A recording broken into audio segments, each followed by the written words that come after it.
Excellent. Welcome. Trev, do you want to just come up front? You can sit on the front. No, I'll sit anywhere else. Welcome to people that are at home, people that are interstate, people that are in the room, to the Basketball Australia Review Workshop. The purpose of really tonight is just to go through a review of the competencies that we're beginning to rebuild and have a look at as we move towards potentially a new program or a new structure, or potentially something that fits into the existing structure.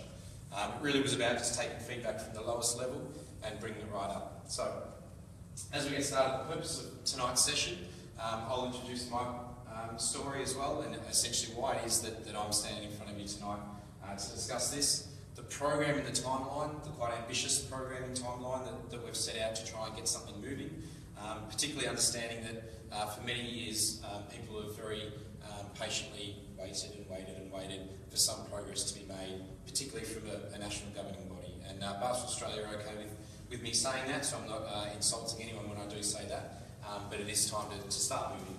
The next thing, we'll look at scaffolding and development and talk about how that fits into our program, particularly around the future of what we build as we bring it all together. We'll review each of the competencies and come up with our own ideas around what we can do.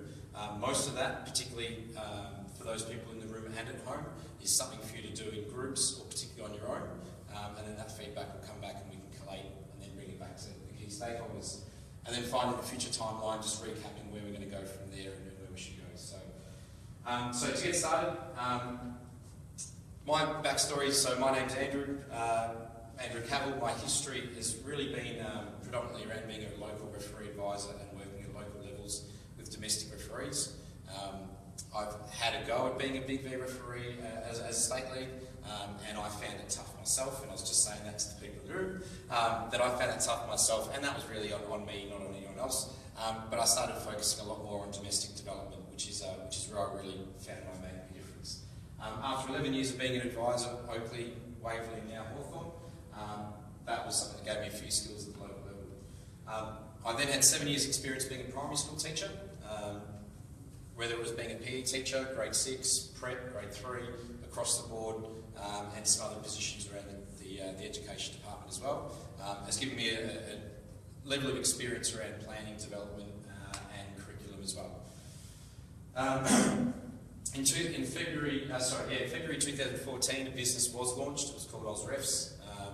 Predominantly, it was a Victorian-based model where we took what the Victorian competencies were for referees at a domestic level, and we created a large amount of content that could be used for the advisors, particularly in Victoria and some other states that were struggling for content for their schools, for their C grade, B grade and A grade schools. From there was discussions with Basketball Victoria and the VBRA, and a partnership was formed about a year ago, or in November about a year ago, with these organisations to help develop the content that we have our advisors using. From then on, a conversation about 12 months ago started occurring with Basketball Australia as they began to look at what it was that they were missing in the landscape of basketball, and in particular it was around the education of referees and about having some form of creating a consistent pathway for referees to come from the lowest level to the top level.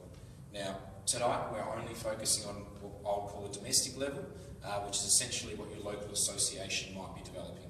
I understand that in different states, different grades, the state might be responsible for that, and we'll talk about that as we go through what each of the levels are and what skills we sort of expect at each of the levels. But ultimately from there, Basketball Australia, myself entered into a partnership to be able to essentially restart the AusRefs program, but really we're starting from scratch tonight deliberately because we're trying to remove what was a very Victorian centric system and create a system that's a lot more Australia-wide. So again, welcome to those that are in the room, welcome to those that are at home as well, and if you are interstate, definitely welcome. We're really looking forward to some feedback tonight. So our program and timeline, first thing to develop this whole system and to really start from scratch is about really looking at what skills are required to referee at different levels. Once we've got some framework in mind of what the skills are at the different levels, then it's about beginning to develop how do we teach that. So the next thing that comes out of that is the presentation modules and also the workbooks that go with that. In that regard, we're also planning around a lot of flexibility that might have options for people to be able to work online, particularly for those that are rural or hard to reach places. breaking down modules to allow a bit more flexibility, so it's not a locked-in system that demands that you set it up in the exact same way, and same with the workbooks as well. So really creating a degree of flexibility that allows anyone that's a referee coordinator, advisor, manager, state coordinator, the ability to deliver the content in the best way that they feel is appropriate, but then that way we know that the content that's being delivered can get to a pathway that is consistent across the board. The next thing is then creating an online exam system. Ausrefs did launch one at the start of this year, and that was purely a fantastic way of practice and really preparation for what we're moving towards now. So once we've developed the skills of a referee and we know what we've taught, then it's about, all right, what are we assessing in terms of the theory component and the knowledge. So an online system will be built as well. From then on also, assessment templates, which obviously referee coaches can use in a way that they can assess people that are either in a course or on the court, and a way of providing consistent feedback as well. Finally, the very last one is then an accreditation system, and that's something that's sitting at the moment with Fox Sports Pulse, that they're looking at how they can create an accreditation system that incorporates referees around Australia. Tonight we're only really focusing, or only are focusing, on the skills of a referee, because ultimately when that's developed, then we've got the ability to be able to go for the rest of the way through from there. So our timeline is as follows. Tonight we've got our competency review. In 7 days' time, anyone that does collect any feedback, so the feedback sheets in the room, if you jot them down, for those that are at home, hopefully you've downloaded your Excel spreadsheet and you've either writing into it, so you've printed it, either that or you're typing into it so that you can email it through to me as well. So we get all feedback by the 2nd of August to education@whistle.com.au. Then we've got the ability to then begin to collate the information. The next part of that, the 13th of August, there will be a conversation, and we'll work out a way that we can then workshop all the feedback that's gathered. We'll have a draft competencies hopefully done and completed that we can then all discuss, or draft options, because there's a number of different options as to how you can actually set up how we want to look across our competencies. By the 27th of August, having our competency matrix developed. This is hopefully something that across every state gives us some degree of a goal to reach. It certainly doesn't mean that every state and every system is going to flip upside down, change whatever it is that they've created. It's really about giving it time to eventually bring something under the same umbrella. Now that could be 2 years, it could be 5 years, it could be 10 years. Ultimately, we're not in a hurry to get to that end goal, but the early hurry is really get the resources out there for the people that at the moment have nothing and are screaming for some help. We then move on to the 28th of August. The 11th of September is a time set aside specifically for travelling to the various states, having face-to-face conversations, really getting into the in-depth as to the challenges that you're going to face with any potential changes, or the ways that we can help you in the way that we create a system that can make it easier for you in the way that you deliver your materials. 12th of September, finalising all the presentations and the workbooks so that they're in line with each other, so that way we know that the teaching materials are there. 26th of September, the online exam system being created as well, so it's going to assess the same things. Final feedback in that 26th of September to the 1st of October, and for the key stakeholders and state coordinators, this will be quite a busy week. So this will be a time that we'll set up some workshops and times available to go through those final materials, and finally then the launch of the program on the 8th of October. Now in saying that, the whole idea of this program is that it's a dynamic, living program, so it's not about creating it once, stamping it up on a wall, or printing it out, and then that's it, we're done, we don't have to do anything for the next 5 years. That's certainly not the purpose of it. One of the reasons that you try and create the online presence of it is the fact that you can keep it moving. So every time there's a new program available, whether it's updated videos, content, the format, the exams get updated, however it is that we need out of our requirements, that we've got a way of then putting it out there and publishing it again, and letting everyone know that there's a new version there that people can get to easily, as opposed to potentially handing out USBs, CDs, or things that quite often get updated within a short period of time. Alright. So, purpose of scaffolding for those that potentially don't have an educational background. The idea of scaffolding is really creating a framework and creating building blocks so that when someone's learning, they learn a bit, they learn a bit more, they learn a bit more, they learn a bit more. Right? That's really the purpose of how we're building this system, is we're really looking at what are the basics that a referee needs at the very lowest level, and then what is it we build on top and build on top.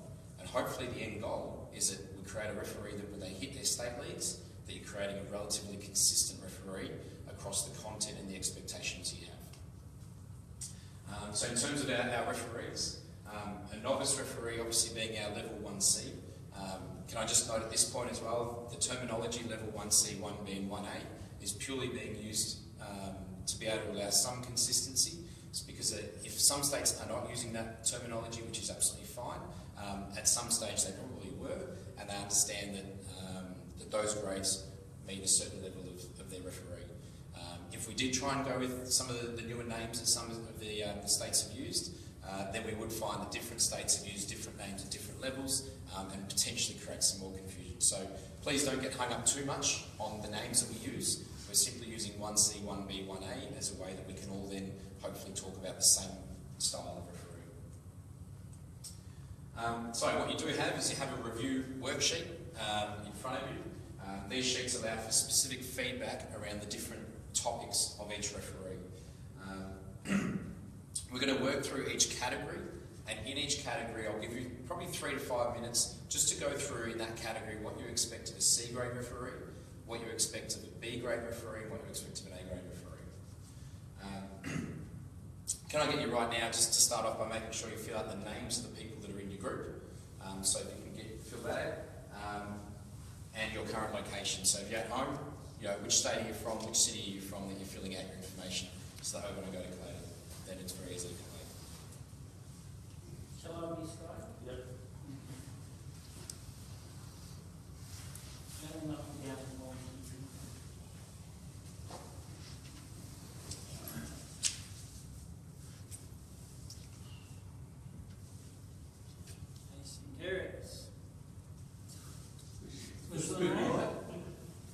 Steve? Just spell it right. Steve Chad? Trevor Stan? Say that again. Yep. And Kevin Watson. Melbourne. Excellent. All right. So the categories that we're going to review are the following. So communication in general, mechanics, calling of the game, professionalism, game administration, game control, rule knowledge, match quality as well. Try your best to not get into too many big conversations if you are with a large group of people, as we are going to move through fairly quickly, and we should be done, I would imagine, within the hour. Please write down the general agreement from the group, or if there's really some differences within the people that you're sitting with, then write both of those opinions down. All right? It's really important that we collate everyone's opinion, and mainly that could be that someone that might not be, that might have experience in a local association might even have some good wording that we might be able to use to encapsulate something. It might be something that we've missed that someone else brings up. So it's important that all the feedback is collated in a way that we can read it, and in a way that we can then work out whether we feel that this is a good direction that we're heading into. So we'll give you one heading and one subheading at a time. So at the moment, communication, in particular signals. Draft what you expect of a C grade referee, and then what you expand for a B grade, and then for an A grade. It could look something like this. So a C grade usually signals fouls, out of bounds, travels, and double dribbles correctly. The B grade could say usually signals return to backcourt, timing violations, how the ball is played, and other violations correctly. The A grade might say usually signals goaltending, shot clock violation, and special situations correctly. Alright? Now there might be things there you agree with, there might be things you don't agree with, but write down these sort of opinions that you believe are relevant for a C grade referee when it comes to signals, a B grade referee when it becomes signals, and an A grade, remembering that we want that to develop one on top of each other, so that by the time you get to an A grade referee, that hopefully you're looking at someone that is ready for their state league, or what you see as your state representative level. Get started. Chad, did you want this? I am really looking for some resources. Yep. All right. I fundamentally don't agree with the premise of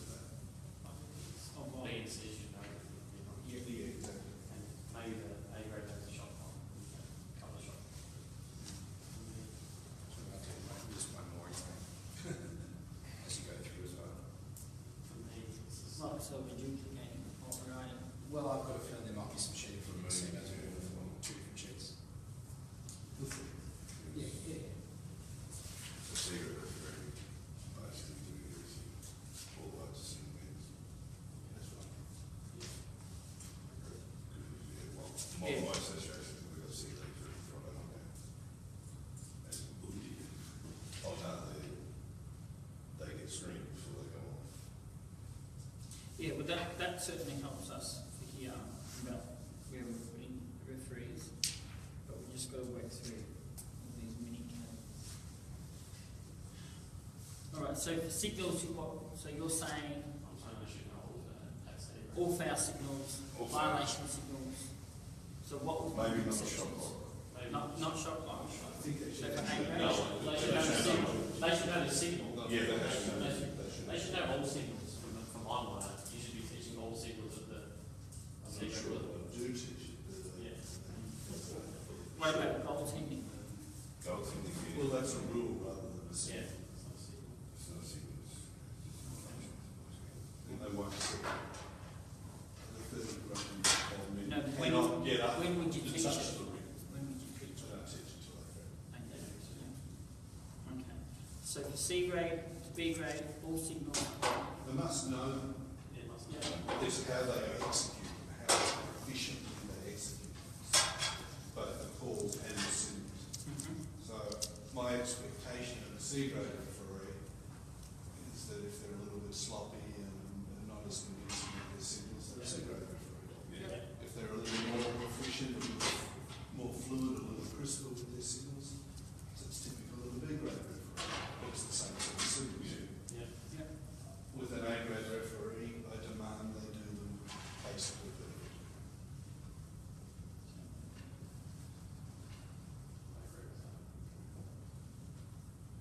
Some signals I think cost all.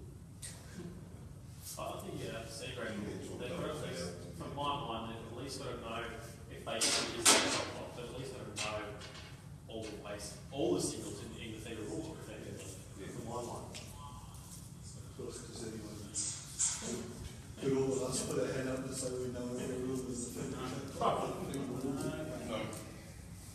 found a new one on the weekend. Did you? So do me a technical foul. Oh, yeah, it's No, changed. no, do me a technical foul. No, it is a trick. I do that. Yeah, that's fine. Yeah. It's not. It's not, I know, it's not. It's that followed by that. It's like a jump ball, and you know, built But on. why would it be a flat hand, open hand? Why isn't it that? Yeah. Because that signals violation. It's a stop time. There's no rule. All right, using the whistle, C grade. Would there be any difference in terms of volume or penetration of the sound or anything that we're You expecting? know, fever teaches us that there's only one level of wisdom. Yeah. It's that long. Right, so the next one we're doing is, using a whistle. That's okay. No, is jump moving. That's okay. You might like to consider how you actually use it and your expectations when to use it. So have a think about that. It is okay to not have any expectations in a given area. So if you feel that this should be done and competent by C grade and not in B and A grade in any extra way, then that's absolutely fine as well.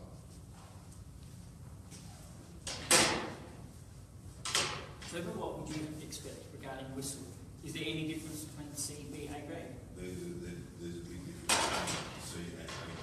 Yeah, I agree. A too. grade, you should know how long, how loud. Yeah, and I think an A grade's got I'm taking charge of this situation Yeah. whistle, that very loud, direct, sharp blow. So what we're all doing is encouraging Andrew to develop a competency that is in contradiction with what Fever says. That's all right. We're just writing notes. Okay. They've got to blow.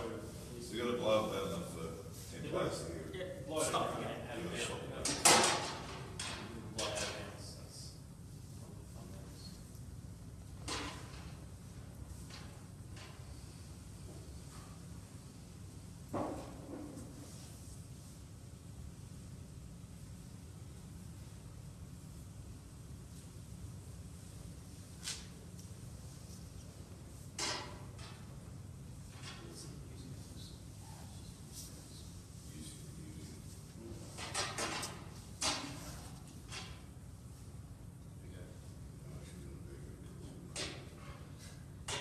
Alright.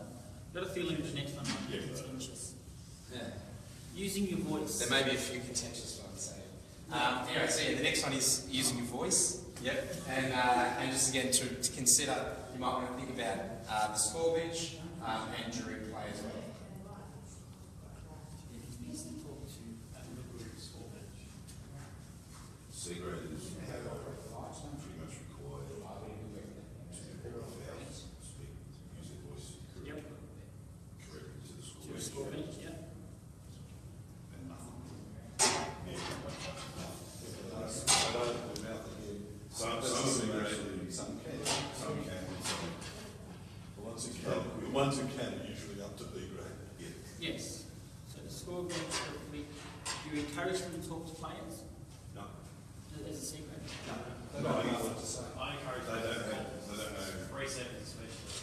they don't know how to answer questions yet. Yeah. So their experience is minimal. What's this one? Using your partner. Does that You- include talking to your partner? Having a conversation with your partner? Does that That might be next one, communicating with others. How long do they have a referee? 15 to 18. Yeah. So that's at 40. 30. Right. So, and particularly the 15, 16-year-old males, how do they speak? With attitude. They grunt. That's all they can do. All right. Any difference with B grade? Yeah,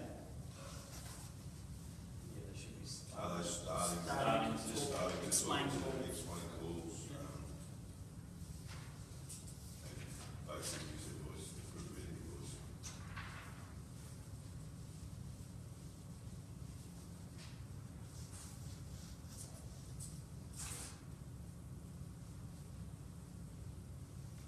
All right. A grade, Mr. Chapman.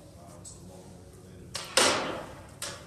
The thing that we've got to teach them now, if we wish to conform the fever, is to be preventative, And proactive. not proactive. But Not, it's not a commentary. yeah. If you're telling them to stop doing something, it's too late. It's already happening. If you're telling them that something was good, you don't need to. That's commentary. Yeah. It's about what phrases you say, the tone of the voice, all those. It's not just about using the voice, but it's actually about what they say. Yeah. Mate. It's a lot of bigger as to do the whole hands off, just reading the hands on, so it's a bit like Too late. But that's what, I mean, yeah. that's Well, what I got to teach. use, yeah, I'll try to teach them to use different wordings. Yeah. Good. All right. I'm going to go to your grade. I'm getting a few texts from other people, so that's also good. You can text through as well, or you can comment underneath the video as well if you do have any questions, and we can go through and answer those questions. There's one from Sarah. She says the boxes aren't big enough. That's okay. We'll provide you with the PowerPoint as well at another later day as well. Write smaller, Sarah. Yeah. And if you're typing at home, you can make the boxes larger as well. Anyway, so the next one is communicating with others as well. So this might be considering with other referees, with players, coaches, etc. as well. How you're going to communicate with others. What are our expectations at the different levels with other people? C grade. Communicate with the other referee. Other referee, during timeouts, half time. That's where they should get some kind of feedback from the, From a higher grade referee. Yeah. Only from more serious. Yeah. Qualified referees. So I don't expect C-graders that can actually communicate, I just expect them to listen. What's the actual thing? Communicating with others. Does that include games or like? Yeah. So like, for example, like the ball comes in and they give their thumb up, is that part of it? Oh, Or visually. Visual. Is that part of it? That's communication. Yeah. So visual communication. So you would expect that of C grades. Yeah, so.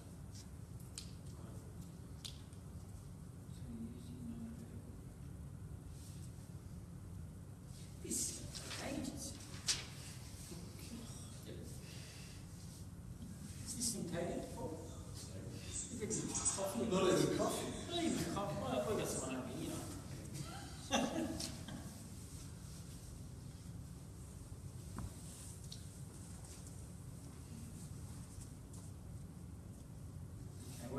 B grade, any difference regarding communication to other referees, players, coaches?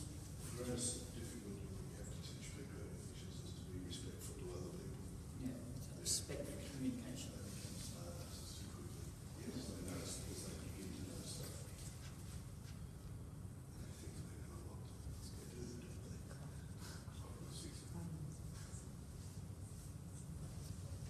I wonder if they're able to hear our communication. I feel like we're the guinea pigs here. That's all right. All right, A grade. We actually expect them to go to the world. Yep. The right techniques to talk to de-escalate situations, to explain quickly, accurately, and sure. I think not just in the game as well, but to a referee, coach, or an educator, they need to be able to Well, so you're saying one of the competencies we have to relate in here is the capacity to bullshit.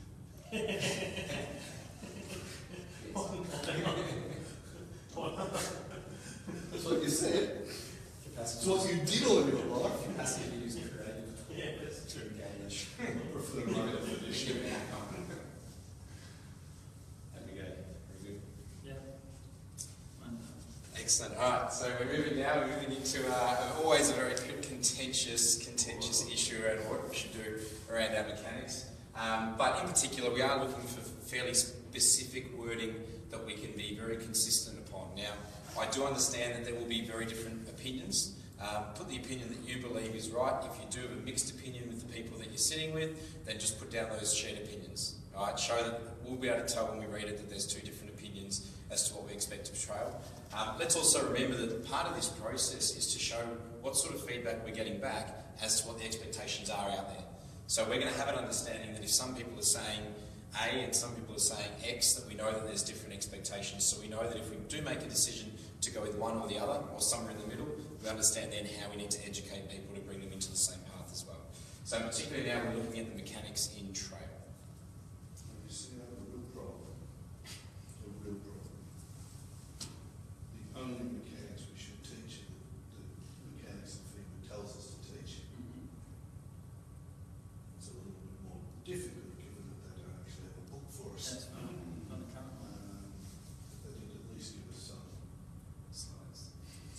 rough. Well, they actually leave us with the slides. No. But I did write them down and filmed them. But that's really all the competency should be. And I mean this part really very, very seriously. We shouldn't feel at liberty to go and make up competencies. So, but that would be more of the A grade, though, wouldn't it? No, it's every level. I think it should. So you think that people have been told made up versions of mechanics, even for C graders? Well, we used to not. We used to teach C-grade mechanics by the book. Yep. Current book. Cigarette mechanics are very good. You stand there, you stand there, you stand there. And B grade is okay. Fairly conclusive. and by the time I got to A grade, I was taught to read the game, Yeah. just a little more wisely. There was more knowledge and skill in the movement. Positioning came from that, but it is the same set of mechanics. It was. Could that be some of the wording around the expectation that a C grade gets it technically right, regardless of maybe not being able to read the game, and maybe a B grade is then about having a better understanding of the game? That's reasonable. That's a reasonable explanation for it. So you start with a very specific, this is what you know, and you work your way away from it, where you can have some things. Yeah. Usually, You can see what I thought. I'm the same, so we'll it's exactly the same. How do you go back? I mean, I'm teaching I've rewritten and I'm teaching A-grade school right this moment, and I've done my best to adapt it to what FEMA has taught us, as best I can interpret it, with my own flavour on more or less ignoring this excursion into Area 6, because I don't think they actually believe that either. Yep. That would be a 5-6 coverage. Yeah, well, the 6 coverage. I'll adapt to that. Okay, that's 3 million. Well, That's it's how where it comes from. That's the only way that we get it. where it comes from 3 members. It was actually directed for 2-person mechanics.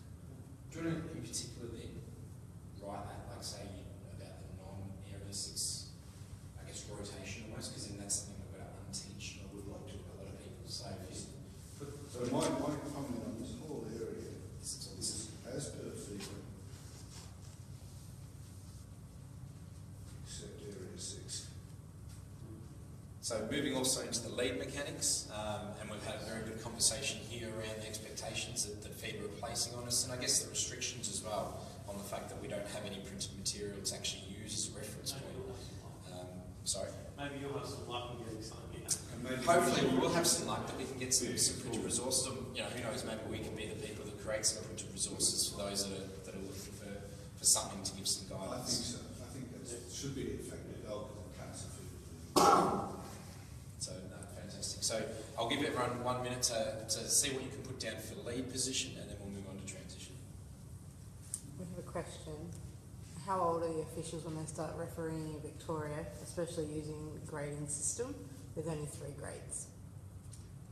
And where does the BA green shirt fit into this? Is that So- level prior to what? So Steve, I'm just curious, We can't reply. when you then teach a school, and let's say A grade school and C grade school, what mechanics are you teaching? Like, are you still going off the old book because we don't have a recent one? Or No, I've got Carl taught us. But you were privileged enough to attend the workshop at least once, 5 times. So you have a very good understanding. Whereas for those who... For a question that everyone else can see at home, this is a question from Deb from New South Wales. Hi there. Everyone says hi. How old are officials when they start referring in Victoria, especially using this grading system with only 3 grades? So in Victoria we do have a junior grade for people that are under the age of 14. However, the C grade is made for a 14-year-old and above. And where does the BA green shirt fit into this? Is at level 0 prior to 1C, and yes, that is correct. So there is an apprentice trainee system that allows people to come into 1C. However, people that are generally in as a junior referee below the age of 14, they will wear stripes. But that's something else to consider, how different states are running their programs, so we can create a collective pathway. Perhaps we can come back to the original intent of the green shirt, which isn't how it's been adopted. I mean, it isn't how football uses it, and it isn't how baseball uses it, and that's where it started. Somewhere we got it wrong.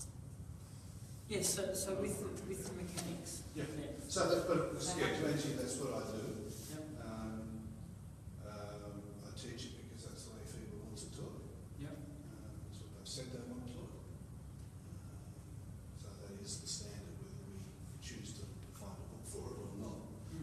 That is. But can you then understand that other associations that didn't have someone in your position to visit, see, listen to Carl 5 times? No, but he only taught that part once, and everybody had that opportunity.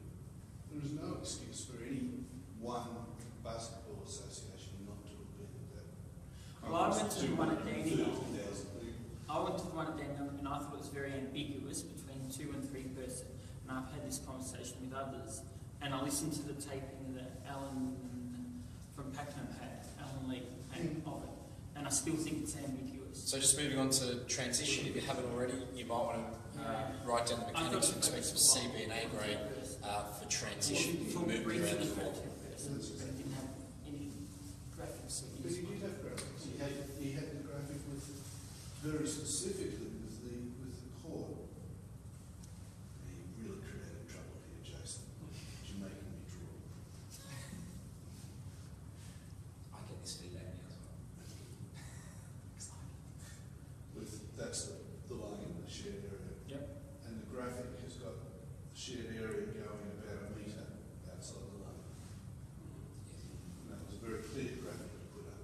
It For made 2 it up person. for 2 person. Yep. It had no relevance to 3 person. And it made it up on the plane on the way out. Yep. We know that's for a fact. Yep. So it's a ridiculous state of affairs that we're in. That's why I think we should take the lead and actually work from what he intended and do that. I don't think it would be terribly difficult to do. But I mean, that's only one But small you're saying side you of part of using that. Okay, the reason for that is that everything else, and this is where I do have a luxury, I've had a personal conversation with him over dinner. But Alright, so we're just going to keep moving there. you keep moving while I want to answer this question. Get into this because chances are there will be some similar things as well. So one of the terminologies that has started being used a lot around the courts is about open angles. And with this as well, talking about awareness, being aware of what else is happening around the court as you make your positioning. So particularly around mechanics, it might be worth looking at C grade, B grade, A grade, and a few different expectations around what a C grade referee can expect to be aware of, maybe the sort of game situations, maybe the sort of positioning, and then same with a B and an A grade referee as well. So I'll answer your question. Opinions on that. Two-person mechanics is really three-person mechanics, with the only exception being that stuff there, basically. Yeah. Areas of responsibility. But when you're talking about C grade, and I've had this conversation with Andrew and others, for example, do you teach the transition running in a straight line? Hold out line? Well, I know that there are places that say no. We're not going to do this without something. They have no right to say that. I know. I just started one 2 weeks ago. I can say it's not that. So right from the word go. Do you want to teach them bad habits from the start and try and do them? In the middle of the C grade school, so we waited to the next one. Yep. And then started from there and then went up through everyone. If they don't get it to their head, they're going to get their I'm doing it to my B grade at the moment. Good. And then I think other referees are actually picking up off these kids that are Yeah, coming in. all They're picking the- up all off the- shit. all Well, the now new kids I'm were later. relatable. I mean, we've got to understand this is exactly what we're expecting when our kids go to the junior panel. It's a Victorian expectation, but it's exactly what we're expecting them to be capable of. Because you don't want them to re-teaching that stuff. No, G'day, Skinner. Definitely a good question, and definitely something that we can certainly look at reviewing. And I'll just for the people in the room, Matt Skinner from Queensland said, Hello, Matt. said would it not work better to simply provide a competency for mechanics in general, as opposed to splitting up in lead, trail, and transition? Completely agree. Once you collect all the feedback, I guess this is the sort of thing that we can then look at taking a step forward. I think there's no doubt that it will highlight some people's opinions of what happens with a lead referee and what happens with a trail referee, and we might be able to find out some areas that we need to possibly educate people specifically around the expectations of their mechanics. But good question. I might keep moving. Just to answer though, my view on that next one is awareness of Right. and open angles. So- the first one. Just moving on to the next one now. And then somewhere. Calling of the game, in particular violations. So calling of the game, what violations?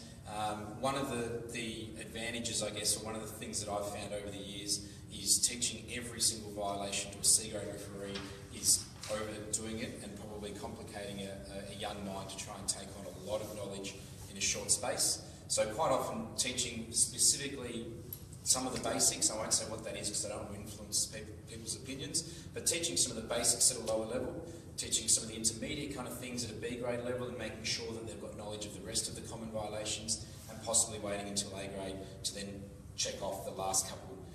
Making the assumption that with all competency assessment, that if they've been properly assessed at a lower level, then it's safe to assume, it should be safe to assume, that they're doing that competency at a higher level. So you shouldn't have to go back and reassess things to a referee if they're performing at the level you expect. Okay. Violations, C-grade. All of them except shot clock and gospel. Yeah. That's my view. But they won't necessarily know the subtleties of all of it. Yeah. You try and get your C-grade referee to Yeah. explain the over and back rule. Oh, yeah. You know, if the ball gets grabbed in one half and thrown clearly past into the other half, you Yeah. get that one. Well, And if it's anything else, well, it's too complicated, so it doesn't include. They accept shot But clock. it's pretty close. What's the other one? Goals in. They don't necessarily need to sticks. And, jump ball. So then the B graders would become more aware of the subjects. Yeah. They need to know the shot clock, because very frequently the graders are doing On Friday. Friday. Yeah, the lower. I could say in WA they teach B graders. We need to. They don't assess them, they I just was teach A them. grade and I was still waiting to be taught.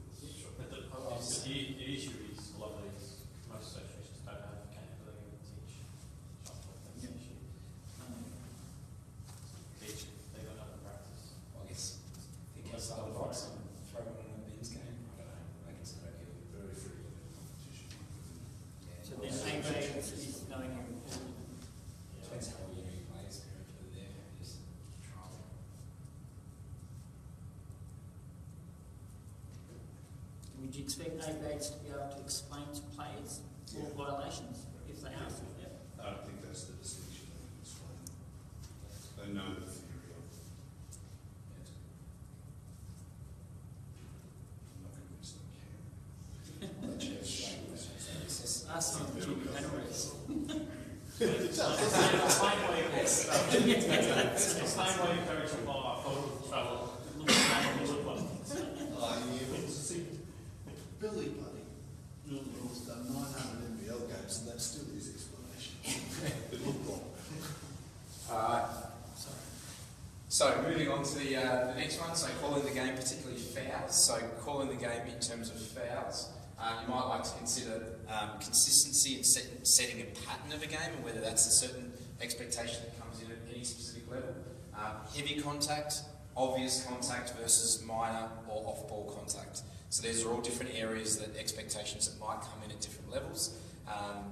Yeah, write down what you've got. I do have a good explanation. The C grade, they see what they've got. Nah, they don't. But they live not in place. They tend to blow at random. They blow the most obvious stuff, and everything else is at random. It's a 50-50 hit rate at the rest. At C grade, they blow about 110% of what they should. At B grade. At B grade, they're competent. They see everything. Blow factual. Blow the shit out of it. At A grade, they blow about the same number as C grade, but they blow it far more accurately.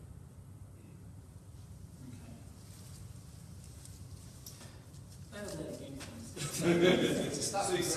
C grade, the obvious, but everything else is more or less random. Even heavy contact. Mostly. Once I get to heavy contact. Yeah, that's obvious. Most. I expect them to. If they can't blow the heavy contact, Yeah. don't give them a badge. Most cigarettes just tend to spectate. B grade, too much. See it all, don't make enough judgment. And that's that lack of reading. Yeah, you were in the play. Yeah, it's also a lack of discrimination too. Yeah, just in the mechanics, you actually potentially break it down at a high level, but the order you just make it basic. Yeah, there's options there. Okay. And your A The grade? A grade is about the same as the C grade, but it's far more accurate. That heavy contact, off ball and all that, off ball shooting tools, they get off B grade. They get off ball, they understand the changes in intensity. So that's a good one. Changes in intensity, that's something you don't have to fight. That's another, because I mean, one of the things too is I mean, it's sort of an extra element that we haven't considered because a lot of our competencies are quite static. So it's good, what can you physically see right now as opposed to really reading the game.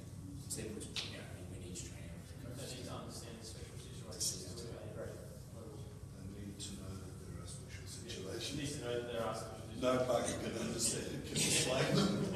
I would guess what the special situation solutions are. Anyway, so how are we going there?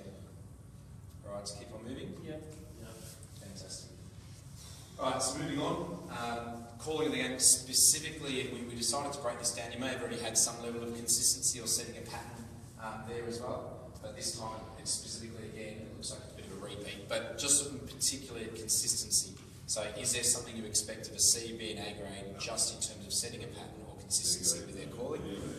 May not be the type of A grade, sort of nil. Too much and not quite right. That's good. Completely right now, it's fresh. Because it's actually interesting that Well, this is- in particular was using AFL looking at their competencies and saying that they talked a lot about consistency. That's right. We generally didn't even put that in ours. We have call 80%, you know, which is fine. Yeah, It's not really 80%. about 80%. Whereas a pattern is probably more important to What manage. sort of a mess does it make of the game? That's right. Alright, so we'll keep moving. So the next one is, and again, this is going to be very different opinions as to where you are. And again, it's about collating feedback. Certain associations, and even when I just look within Victoria, have very different expectations around what referees wear when they turn up.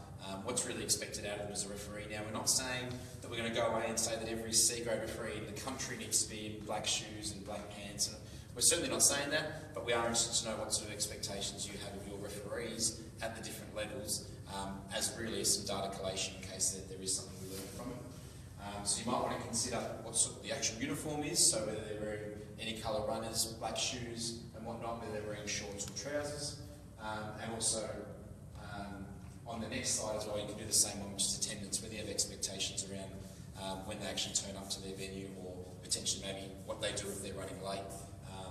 Perhaps even mention in there if there's expectations around what consequences on potentially what occurs if they run late. I'm not sure, it's just good to collect some feedback. Interested to know if anyone thinks they can get rid of referees who don't turn up. Full uniform. Like you've got enough. For me, it's full uniform from the time they're in apprenticeship. That's Yeah. fine. Whether it's That's summer what or we winter. say. Well, why would you go against Yeah, PBR policy? yeah, that's right. Isn't full uniform. Sure, it's perfectly valid. Oh, in summer, yes. Yeah. It's policy. In Do summer, you know of in summer. associations, sorry, branches that don't go with the full VBRA? What? Handsome Handsome Steve. Yeah, she's. Black shoes, We black go. socks. How's that going? Well. Well, policy doesn't require it. What? In other words, we're policy, policing. Yeah. I don't know. What? I do my best to stick with the policy which permits shorts in summer. Yeah, sure. Oh, yeah, sure, yes. Summer or Not shorts in summer. winter. No, but at C grade I don't actually care very much. I'm just happy to get on board. I certainly don't insist on black shoes. I think that, yes, I don't. the big Why would I yeah. put $100 burden on a brand new referee On a 14-year-old, on a 14-year-old? yeah, I think you're creating a month your own back if you do it. yeah. 2 weeks on Saturday, that's his run is paid for. Yeah. My view is that they're playing, most of these kids are playing basketball, got over $100 pair of shoes for basketball. Not for referee. No. Well, I think there's a lot of factors that come down to it, and I think there's no doubt there's always going to be some demographic things as well. You know, availability, that sort of thing. I guess it also comes down to if I wouldn't expect $100 for someone if you didn't know if they're going to stick. Yeah. That's always the biggest problem. And we know that. And I mean, that's why in the early days, I mean, in that way, we didn't introduce it in the early days. Because we didn't make someone pay for it. 4 weeks down the track, go, I don't know. Can I ask about whistles? Do you only give black? Yep. So Jason just raised a really good question in case you didn't hear, which is whether there's any expectations around whistles and potentially maybe the colour of whistle, the type of whistle even, perhaps what whistle you provide if you do provide to your referees, just as a side. I know a branch that allocates each school one particular colour of whistle so they can identify what school they've What come school through. they come through. Yeah. That's actually the most For one particular purpose. So they can identify when they've come through. Was it 2015 school or 2014 school? They'll all have a different colour. Why?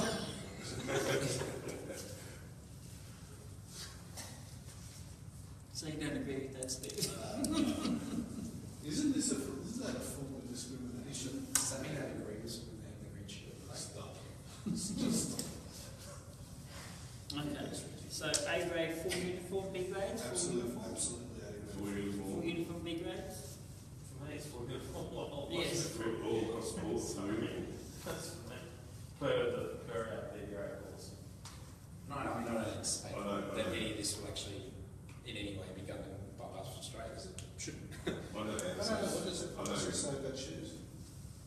I wrote the damn thing, I shouldn't have. What's that, the VBRA policy? Yeah, I think it says for C grades and it's not. I'm pretty sure at A grade it says black shoes, Absolutely. and at B grade, C grade it doesn't. I think that's what it colour says. shoes. Oh, okay. Yep. I think that's what it says. So you're over policy.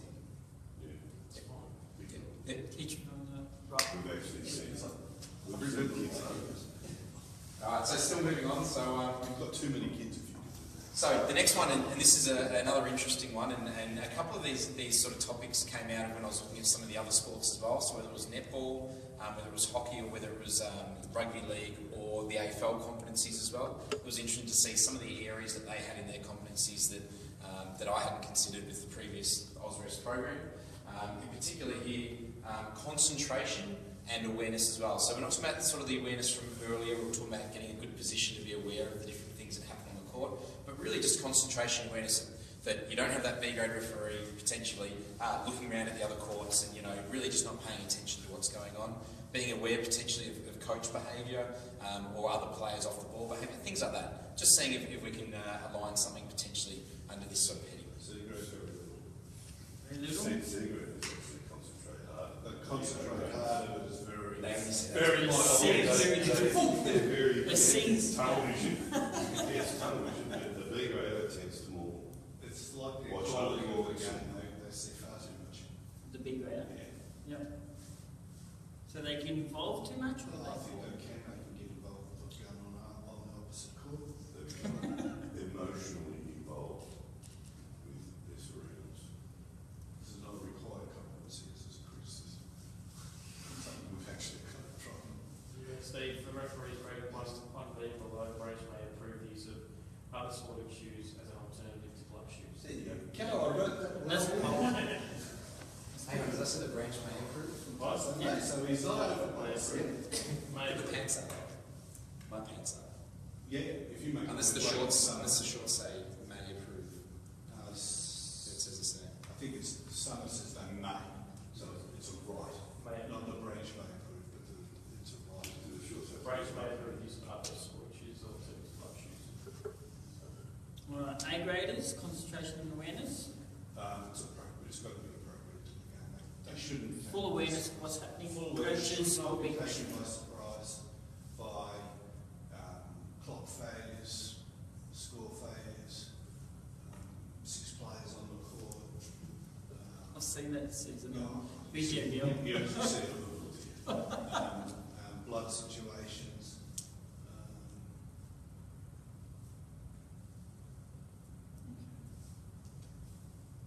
I saw a player in the single game collapse Oh. and nobody knew. Now, so I asked the referees after what they were looking at. Who were they looking at? Who was missing Somebody must the have matchups? seen Yeah, there had to be a matchup. This player's in the back court. Hopefully we did all right there with the concentration awareness. Hopefully we are still concentrating now as we go into our own. We are drawing towards the end of the session. So a couple of things I didn't actually put up on the screen before. So potentially walking off the court without your partner. You know, potentially not watching the players, shaking hands, not being distracted by other courts or other events that are happening. Potentially pre-game routines, time-out procedures. Is there a level that all this is sort of put in there to increase the amount of awareness that's on a game? Sarah has a question. Oh, Absolutely. The ones that are looking at. And Sarah, I think that's a really good addition. So Sarah Bradbury from home, hopefully you're feeling better, has mentioned tempo change as well. So potentially understanding, having the awareness of tempo change as well might be something. And might not be something that came in earlier on when we were talking about the calling of the game as well. You know, you expected a great official to do that. We've actually tried teaching it to C-graders. It just brought respect for my first 2 minutes, last 2 minutes, like that. Good luck. It actually works sometimes. So somehow 190 people at some point has seen this video somewhere. Some of Asia apparently.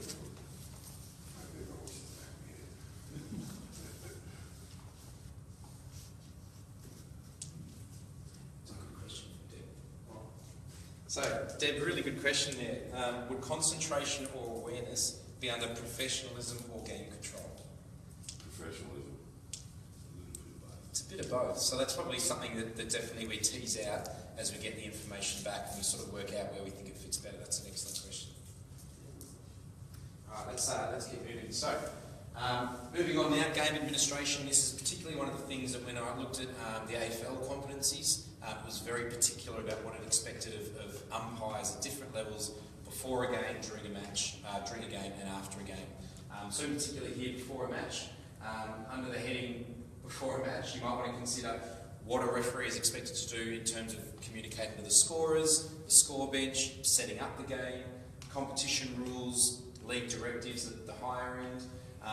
You might, I know that some places have safety checks for their courts. I mean, there's a whole number of things we might do before the game. So think about where you've sort of put those expectations.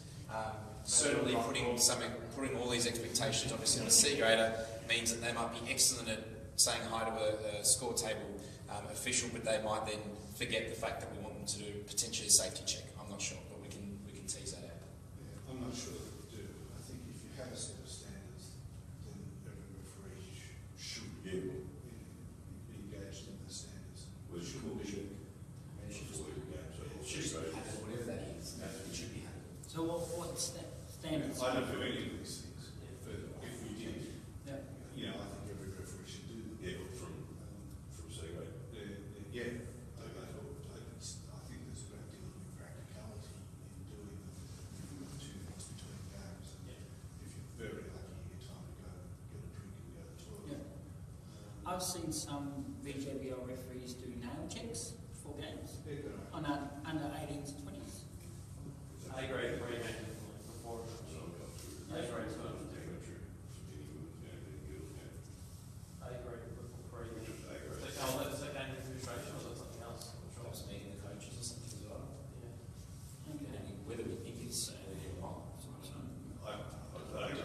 C grade's got to know how to operate the clock at least. Then we're moving on. Then if you introduce it as a competency, if they're on Saturday juniors, you still expect them to do it. No, how to operate Then you the clock. start to produce something that is different Yes. And they have when a one set score of sheet. referees and another set of Is that, referees. will it be covered under any other? I think what you're saying about having a procedure. Unless it's during the match. Across the referees is the way to do it. But At least we'll it's talk to really the just sports outside the courts. about how to I would do say it. the C grade to talk to the sports. What about how to do a score sheet? A grade official must know how to do Yeah, it. very Must good. know how. They may not do it. And be able to speak to their coaches and captains. Absolutely. So just on the topic there for those at home as well, the conversation around pre-games was actually something that also came up last week in a referee coach domestic workshop we had here in Victoria, and really the understanding that when you do get to that state level, that there is expectations around at least understanding what a pre-game is for. Potentially not, maybe, I don't know, knowing technically how to run one all the time, but that was just something else that might come into where you sort of expect a pre-game to be introduced into developing it as you get towards the leagues. All right. So as we move on to the next one, the during the match checks or things. It might be your timeouts. How do you manage those? Understanding of the possession arrow, your substitutions, your blood rule, your injuries. Are there expectations we have that at certain levels? Do we want them? Maybe we do, maybe we don't. That's just something else that we might want to consider. Certainly there's times where the safety of the participants is really, really crucial that we understand. So do we expect then at what level that we teach them that they understand what that is? It might be about competition rules as well, such as if your association or your competition has penalties, such as late start, uniform penalties. What are the guidelines in your leagues around forfeits, the number of players you need to start a game, the expectations around the player uniforms, shirts tucked in, is it fine for shirts to be out, pockets allowed, hopefully not. All those things that are important with the different leagues. So have a look at that one. The last one is then at half-time and during the game, perhaps the game score sheet management as well. What are they doing with the score sheet during the match? Maybe that's how they manage errors. We might be overdoing it, but we look at whether we want expectations there or not in our competencies. Don't do time score sheets anymore. Yeah, Don't do them. Don't use them. And for those that don't use score sheets, let's treat it like a computer system. Let's say the scoring system. So a scoring system can align whether that is score sheets or whether that's you're using an electronic system. What are your expectations around referees using a scoring system and when they should potentially be aware of maybe the things that need to be done for it? Do you think the score sheet about I don't think any score sheet. It's all on any a computer. level? At any level, why would you? You don't do it. Or tournaments. Tournaments. If you're a referee, do some tournaments. So When somebody else is. When the computer stuff. Stop and see. This week. Foreign arts me before. This week. So you get the laptop straight away. Well, we've got them anyway. Yeah, so we don't. Oh, that's right. Yeah, we don't. So we're busy. It's so easy when you've got the screen and the screen aligns with you. Yeah, that's Every camera's right up there. It's amazing how good that is for referees. Back to all that stuff.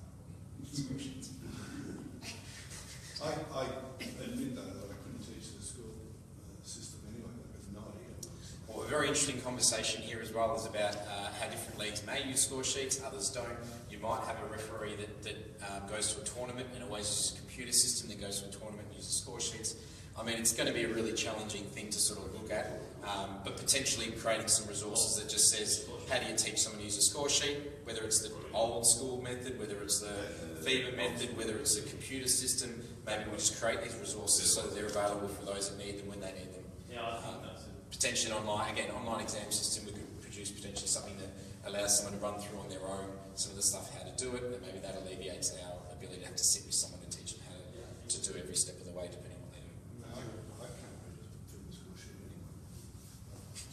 Side 700 of them, but I couldn't read it. Yeah, that's a good point. If you've got resources there to substitute, not as be a competency, but you've got resources. So what do we expect the C grader to do during a match? So is that operation or not? Before we move on as well, Skinner, excellent question as well. So the question is, at what level do you expect a referee to understand when to write out a report form? So at what level do we really expect that? I know that there's probably, again, a degree of differences. I know from my personal opinion at an association, it comes down to whether there's adequate supervision, because I would expect my supervisors to really know that. So therefore, I might not expect all my referees to know that, but at least they've got someone they can go to for help. And then in particular, that person can then go up the chain almost, to other office staff if they need help with that as well. But maybe that's something that we teach. Maybe it's something we teach at every level or part of it. Each state is probably going to have a fairly similar but different tribunal system too. So that in itself might be another resource that we create state by state, like a score sheet. So therefore, there's different options for people when it gets to reporting. So very good question. I think it needs to have knowledge of the tribunal, and it's so easy to So with that as well, and again, the same thing, whether there's an expectation that maybe they attend a tribunal as part of a course, whether it's part of the C grade, beginner, B grade, however you want to do it, there might be an expectation that they attend something to view as a witness, so at least they're not so horrified, unfortunately, for some of that. Practicality if there being one. Yep. Good news if you don't get to have one for a while. Some places that would be no referee. We have reports, we just don't have a tribunal. So we have our tribunals in a very small room that wouldn't allow for extra people to be able to view it anyway. And I know at Waverley, when we used to go to Nunawading, you had a nice large room, so you might have 20 trainees up the back all sitting there watching the one tribunal. So it really depends on what resources you've got available. Perhaps we video one, and then we've got one way of saying this is the process of create a model. There's things there. I chaired it for 6 years. I chaired it for 6 years. Interesting story. So the next one then is after a match. So what's the game administration expected after a match? So under your heading there, after a match, what to expect at the end of a conclusion of a match of a referee to be able to do? So it could be ending a game with a whistle, awareness of players shaking hands, could be score sheet management as well. I'm sure anyone that does still, it could be scoring system management is what I should say. For anyone that still uses score sheets, I'm sure we all understand the challenges that we have, and being an ex-primary school teacher, the challenge of teaching kids how to add up particularly even numbers somehow becomes more challenging than we think it should be. Anyway, see how you go with this.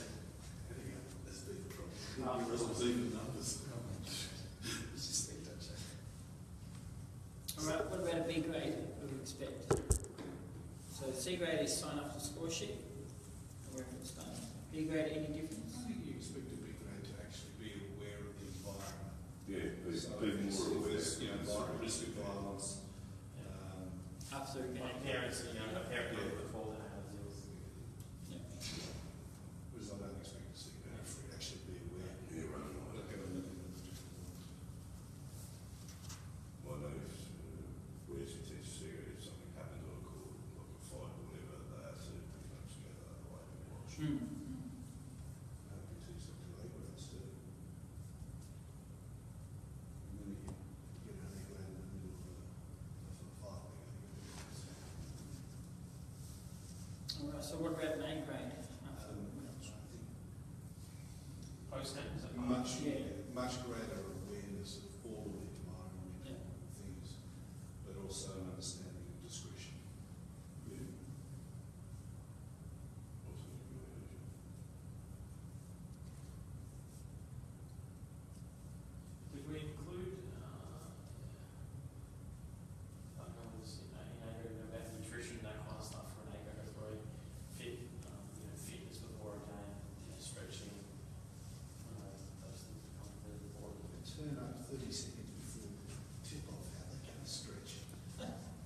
So as we move into the next area as well, so it's game control. In particular, we're talking about decision making. So when I did use, I think it was netball and the AFL looking at their particular competencies, they talked a lot about game control being in what you call. I think we all understand that that's quite the truth.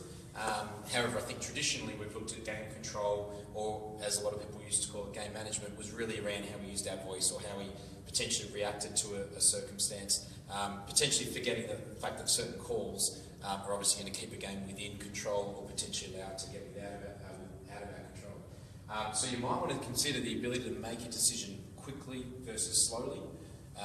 And again, aligning this with decision making further up, it'll start to build in that we might expect a less experienced referee to make the sort of calls that we expect at the higher levels or the violations we spoke about earlier, but they may have some hesitation, whereas obviously at a higher level you really expect that there's no hesitation within their calls. It might be also about whether they've got the ability to work with a partner when they are required to make some decisions that are quite difficult. Again, this might be covered under communication, and that's absolutely fine as well, but it might come under game control as well.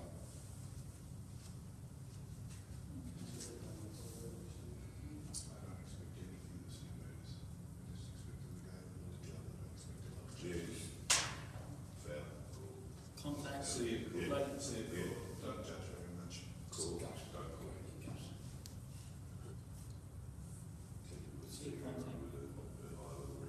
it. B grade? I expect them to be far less indecisive. Start developing their own opinion. So they can share with others.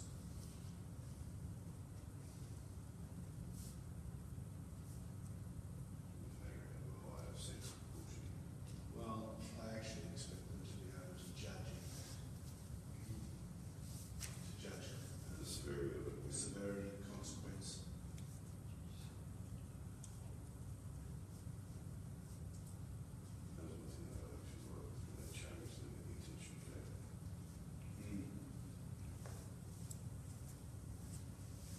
So just very contact with its consequence.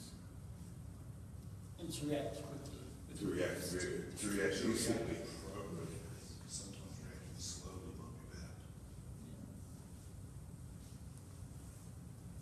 That's judgment.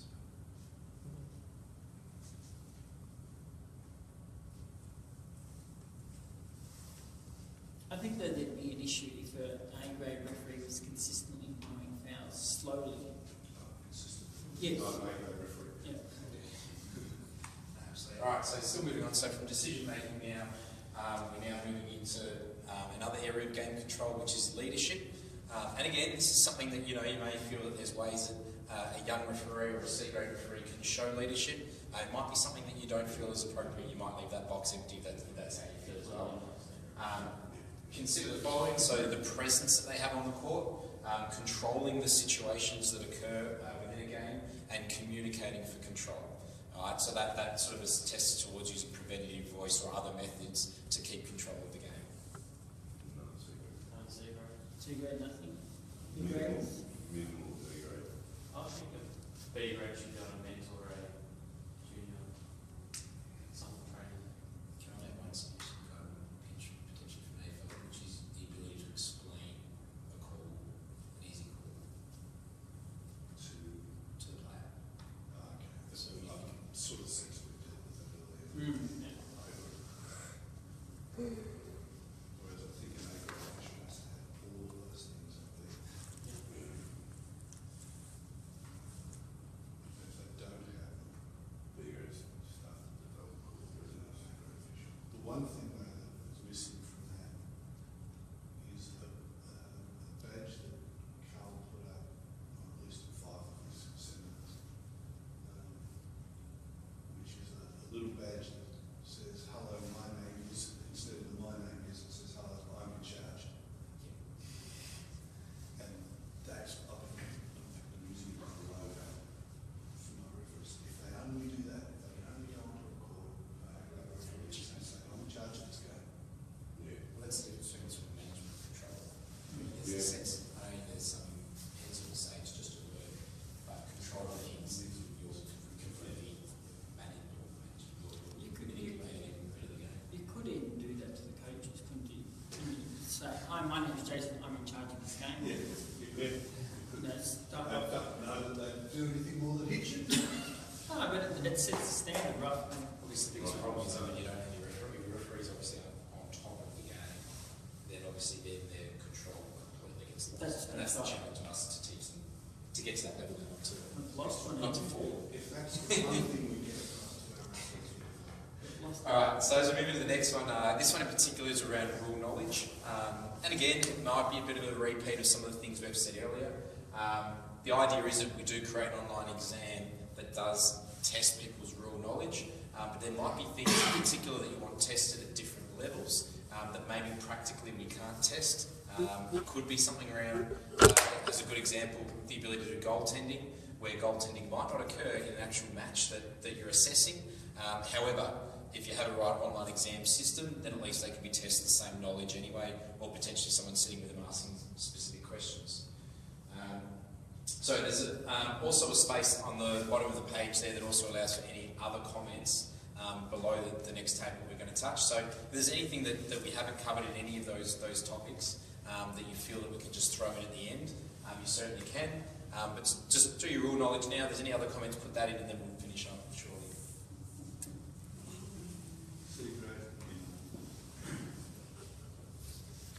You want an exam for C grade? No, they can't. They won't be able to do it. You did Rick one or visual one? I know you did two exams. Two. Yeah. I'll like one. Because what I would suggest is you don't necessarily use the word you would for an A-grade exam because they don't know anyone doing it. But you might just put some visuals and say, Yeah, you just clips. So what do you get out of a C-grade exam, Kev? What do you get out of it? The fact that they don't know the They rules. get to, Okay. they get to understand some of the questions. No, they don't. None of our exams ever teach anything. They measure whether they can give the right or wrong answer in that particular half hour. That's all it measures. Yeah, probably. It is not a teaching tool, it's a measurement, it's an assessment tool. it is an assessment tool. I find it valuable. You can sort of assess the things that you've been teaching and particularly if you create trends on the stuff that they're getting wrong. That's probably the more valuable thing is how we use it to collect the data rather than necessarily they pass an exam and we can see potentially from any one particular school of people or whether we look at it as a trend. We've had over 300 people use the Oldsworth's exam since the start of the year for C grade, which means you can straight away get a general trend on what the program isn't teaching, but what it's assessing. But are you not actually assessing the cross between the matrix between the student and the educator? Yeah. No, well, no, we're not. Yeah, but I mean, that is what it is actually testing. You could have a data educator, Correct. or you could have a data-based students. And that's where you But break it it's a down. matrix. Well, that's where you break it down one further. And so you create, I mean, the system's easy, or I won't say easy to create, it's time consuming to create, but it's possible. But then you go in, you give your access to exams to your kids that are in your school, and therefore we are going to get measurements on what your results are like compared to Kev, compared to Jason. Now, whether people want that level of accountability, that's opening up the big can of worms, but you know what, it'll be interesting to see whether there's a difference in that. There's always going to be a difference between who teaches and who learns. Yeah. Always. Or maybe it's about working out whether that difference is that crucial. That's my final one. Maybe it is, maybe it isn't. Yeah. I mean, I test online for A-grade, I use the online system for A-grade, I use it religiously. But I wonder if I get my value I might even just raise that with everyone as well. So one of the other things raised actually just now as well is that whether it's the need for an actual exam for the different levels as well. We talked about, I mean, any system can be made in any particular way. So it could be made in a particular way that when Steve goes to run his beginner's course, that he might be able to go in, create his class of kids, so to speak, and then they get access to the exam. It does allow us to collect a lot of data, which does allow us to read into potentially if everyone that does the exam is failing in one particular area or getting questions wrong, we can go back and look at how we're teaching that and know that potentially there's some problems there. Potentially we could get some data on whether who teaches the actual course makes a big impact on the kids or not, but allows us to get a little bit more information on different things that we might be able to measure to get better success as well. I used, when I was at Western Point, I put together a simple C-grade visual exam, I just had 10 clips of domestic basketball, and I just sat down one-on-one with the C grade ref and asked them, what is this foul? Tell me why. And I found that enabled me to tap into their level of ball knowledge at that point in time. I found that to be quite worthwhile. In a small association, I can do that. If you've got 300 members, you can't. We only had 25 referees, so I could sit down one-to-one on a Saturday afternoon and do 10 referees and say, well, tell me about these. And it wasn't just true or false, it was tell me the reason why. So just to answer a question from Matt as well about potentially where do you put correctable errors. Correctable errors might come up in something like this, particularly because you might not have, during a course, the ability to actually test someone practically on their ability to work with correctable errors. It might also be, and I know the question was asked about teamwork and whether teamwork should be put somewhere in here, and then something else you could add in that other comment section at the bottom, particularly being that you might have the expectation of the A grade referee to work in a particular way with a C grade referee to work as a team. Might be different, vice versa, but all valid things that are worth putting down as well. Excellent. All right, so this one in particular again will be quite a contentious thing. Skinner, I know, did send through a fantastic question earlier today about the actual matrix and the flawed nature of the matrix, and I most definitely agree with him in many regards. But let's see how we do with this for now, and any other comments we can always add a lot more in anyway. All I've asked really is for a general idea of what level you would expect to be able to grade your referee on a particular game. The way that Skinner brought up the fact that it's a flawed system is the fact that with the juniors there, it doesn't actually say whether it's domestic or whether it's your representative. So the fact that it says under 9s, under 12s, well, under 12s in your local domestic is going to be very different to then your representative program. So you might want to add something in there if you do feel that you want to make a difference between that. The men and the women, obviously, we're talking about a local senior competition, or potentially in a state it might be actually one of your state competitions. So just add that in the notes as well, so that we understand the clarity of where you grade people. But this is again not necessarily something that we're at all looking at mandating or anything like that. It's just a case of gathering feedback, so that way we've got more of an idea of where we're all at with when we grade, and then how much structure potentially we can offer people, how much flexibility people might need in the program.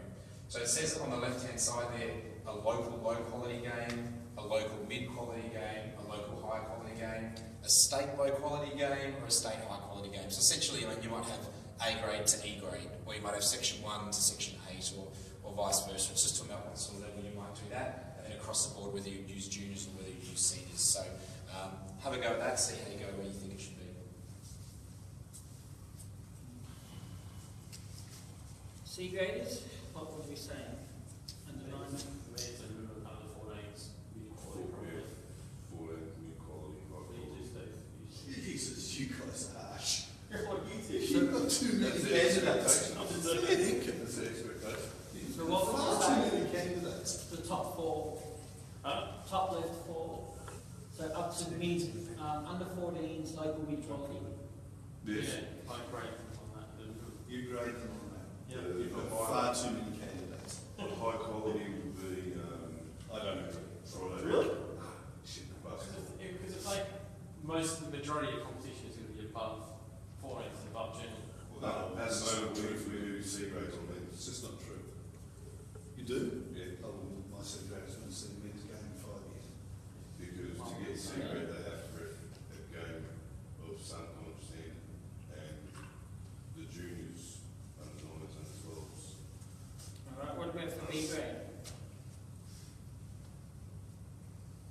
We've got to do at least under 16s and above. 16s, that's just a bit higher. 16s and above, at least 16s. Seniors, men's and women's? I just You wouldn't have B grade. Yeah. Now, just remembering as well, you can put particularly 1C or 1B more than one box. So it might be a couple of things. You might say that a 1C can be graded only on men's games, for example, as well as maybe under 12s. I don't know, but you get the idea. We actually do B graders on year 1, 16s and 18s. What do you think? Domestic. That's domestic. 16s? No, Mid-16s? mostly 80s. Mostly 80s. They've got to be competent. Domestic A. Domestic And low quality senior basketball. Yeah, I agree with that. Yeah. Men's? Yeah. Men. Yeah. We're looking for